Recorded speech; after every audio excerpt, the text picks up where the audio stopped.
Hi, good morning everyone. It's Jim here at a new day 365. This is my channel on recovery, relapse, and addiction. Or rather, addiction, relapse, and recovery.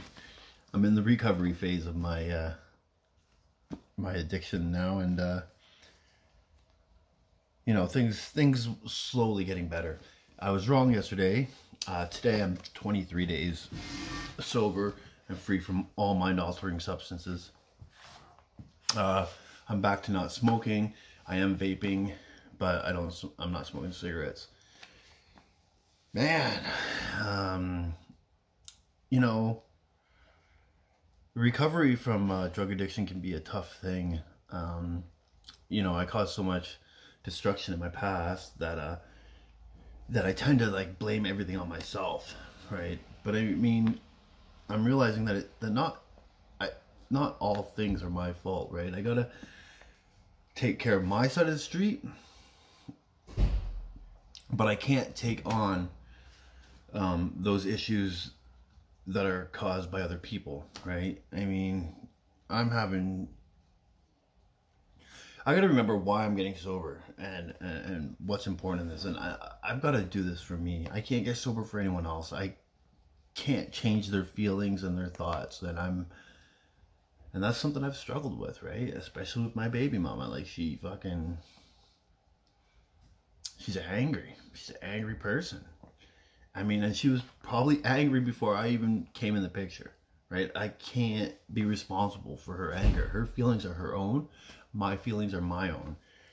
And, you know, and I can't work with someone who's not willing to work with me, right? Like, I'm the addict. I'll always be the bad person, right? And no matter what, she doesn't seem to be able to see past that, right? Just this morning, like, just having a text conversation with her, and she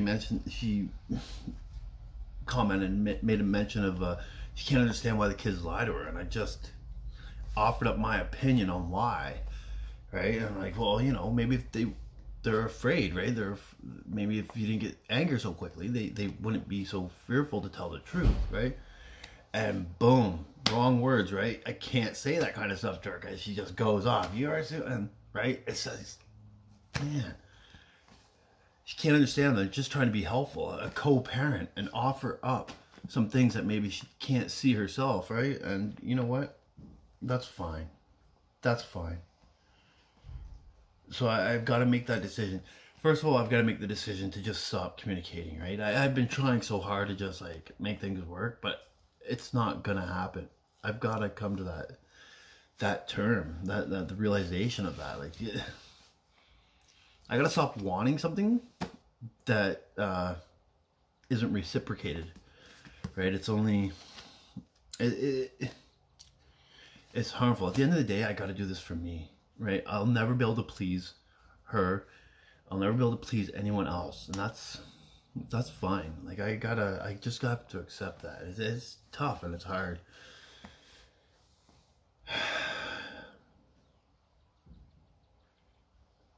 But I mean,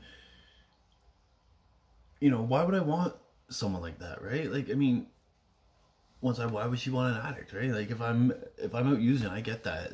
No one wants to deal with that shit, and that's understandable. I would never date an addict, right? Fuck that shit. I did that in the past, and it was fucking retarded. But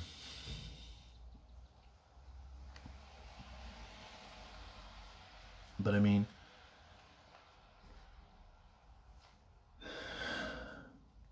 sometimes we have to just look past the surface, right? Look past that outer surface.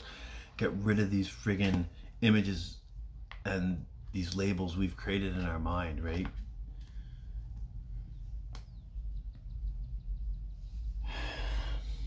And I too have to do that, right? But I remember that I've caused damage and I've created pain. So the only thing I can do now is to let that go. Let that go, right? You know, like I said yesterday, God has a plan for me, and it's probably greater than anything I've ever imagined for my own life, you know? So why not just take this time, a few months, a year, get sober, get clean, start making new habits, and just, you know, just day by day, creating a new gym, or that gym that I know is inside. Not necessarily a new gym, but this guy right here. This is the real me, right? Like, I mean, this is the real me. And the thing is, I like to help people. I want to be useful to other people. But I don't want to be like rejected and judged because of something you may hold in your mind, right? That's your shit or their shit. That's not mine. I don't have to own that, right?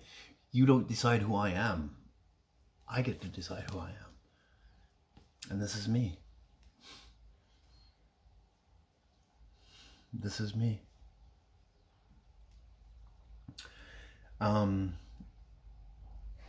Yeah, I mean, like, and what's so terrible about starting something new with someone new when I'm ready? Someone that doesn't have these memories and these opinions and these judgments of me, right? That's a clean slate, brand new. That's kind of, you know, but as an addict, I want it all right now, right? I want that relationship now. I want that companionship and that just, oh, that love from another person. I want that right now, right? But that's the addict, and that's that instant gratification. I've got to just kind of live with myself, live through these emotions, and let the growth and the change happen, right? I don't know. It's not so bad.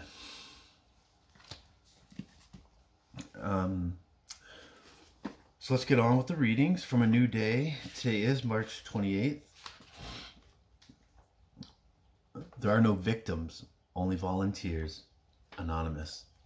When we start doing things that are good and right for ourselves, we become aware of many new choices. Wow. Perhaps they were there all along, but we simply couldn't act on them. Today, for example, if a person offers something that is dangerous for us, we can say no. If we are uncomfortable at a party, we can leave. If the boss asks us at last minute to work overtime when we have concert tickets, we can explain and say we're sorry. Other choices, though not quite as obvious, may be even more important. In my own case, a major new choice is not having to play the game. If somebody verbally attacks me or puts me down, I don't have to be defensive. If I can find myself in a dance of death relationship, I don't have to keep dancing.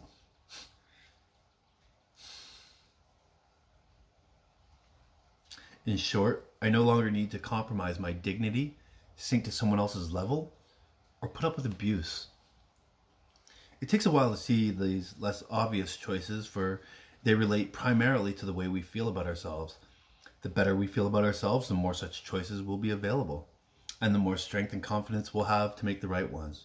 Thought for today: you don't have to play the game. And that kind of, I like that. That kind of relates to what I was talking about this morning. Right? You don't have to play the game. I think I'll title this video that. And March 28th from Daily Reflections, Equality.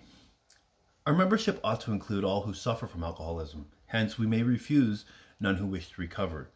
Nor ought AA membership ever depend upon money or conformity. Any 2 or 3 alcoholics gathered together for sobriety may call themselves an AA group, provided that, as a group, they have no other affiliation. Alcoholics Anonymous, page 563. Prior to AA, I often felt that I didn't fit in with the people around me. Usually they had more, less money than I did, and my points of view didn't jibe with theirs. The amount of prejudice I had experienced in society only proved to me just how phony some self-righteous people were. After joining AA, I found the way of life I had been searching for. In AA, no member is better than any other member. We're just alcoholics trying to recover from alcoholism. And that's beautiful. That's what I'm really starting to enjoy about Alcoholics Anonymous, the AA program. You know, even when I relapsed, back in January, I stayed connected with my sponsor and with another solid member of my home group. And this man welcomed me back with such love and just understanding that I've never felt from anyone before, right? No judgment. He might have separated him. He might have pulled back a little bit while I was using, which is understandable. But when I was ready, he was ready to welcome me back and just remind me that I'm loved and that I'm appreciated. And he, you know, telling me how brave I was for doing this again. And those are the kind of people I need in my life today. Not people who are going to judge me. Not people who are going to hate on me. Not people who are going to tell me how bad I am. Right? It's a wonderful thing. It's a wonderful thing. As for me, I'm going to commit to not communicating with my kid's mother for the rest of today, and I'll take it day by day. But ultimately, that'll be a goal. Just cut out communication with her as much as possible, because obviously I'm raising feelings in her that are negative, and that, you know, I would rather not raise in her. And same for me. My expectations go to places that just aren't realistic. I'm creating false hope for myself that ends up just biting me in the butt and hurt me in the end. So for today, I'm going to let go and let God. I hope you all have a blessed day. I love you. Thank you for listening to me. Thank you for watching. And I hope you're all blessed. Bye.